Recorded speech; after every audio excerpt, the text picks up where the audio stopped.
नमस्कार, स्वागत आहे तुमचे आमच्या चॅनेलमध्ये। आवाज महामुंबईचा, शोध बातमीचा, कौल मनाचा।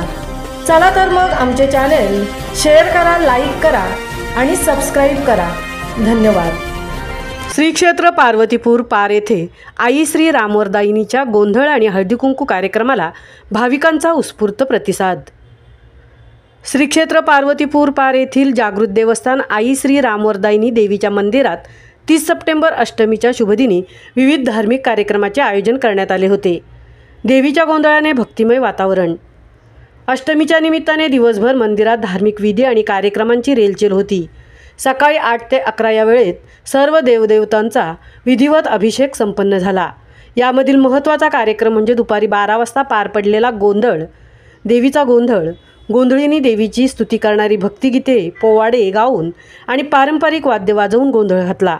गोंधळाच्या वेळी उपस्थित असलेल्या शेकडो भाविकांनी देवीच्या जयघोषात सहभाग घेतला, ज्यामुळे मंदिर परिसर भक्तिरसात न्हाऊन निघाला होता। गोंधळाच्या माध्यमातून देवीचा महिमा आणि आख्यायिका यांचे श्रवण करण्याचा लाभ भाविकांना मिळाला। महिलांसाठी हळदीकुंकू समारंभ। गोंधळानंतर लगेचच दुपारी 2 वाजता मंदिराच्या प्रांगणात महिलांसाठी खास हळदीकुंकू समारंभाचे आयोजन करण्यात आले होते। सर्व भाविकांसाठी अन्नधान्याच्या माध्यमातून महाप्रसादाचे आयोजन करण्यात येते।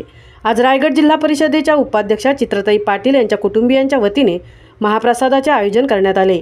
सवाष्ण महिलांनी एकमेकींना हळदी कुंकू लावले आणि देवीच्या आशीर्वादाने एकमेकींना सुखसमृद्धी आणि दीर्घायुष्याच्या शुभेच्छा दिल्या। तसेच महिलांना देवीचा प्रसाद म्हणून वाण देण्यात आले। या समारंभामुळे महिलांमध्ये उत्साहाचे आणि आनंदाचे वातावरण पसरले होते। आवाज महामुंबईचा चॅनेलसाठी राजेश सोनकर सह तृप्ती भोईर, पार्वतीपूर।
आदिशक्ती श्री रामवरदायिनी नवरात्र उत्सव सन 2025 सालाबादप्रमाणे धार्मिक सामाजिक सर्व कार्यक्रम होत असताना आजचा हा अष्टमीचा कार्यक्रम धार्मिकदृष्ट्या अर्थपूर्ण कार्यक्रम असतो आणि या कार्यक्रमाला सुवासिनींची जास्त हजेरी असते।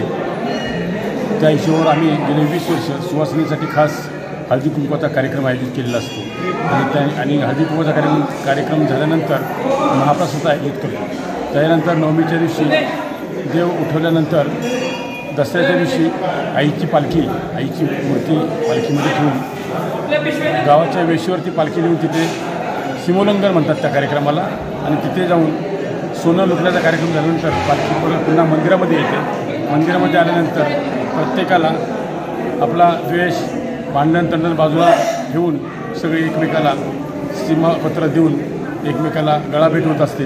आणि तो कार्यक्रम झाल्यानंतर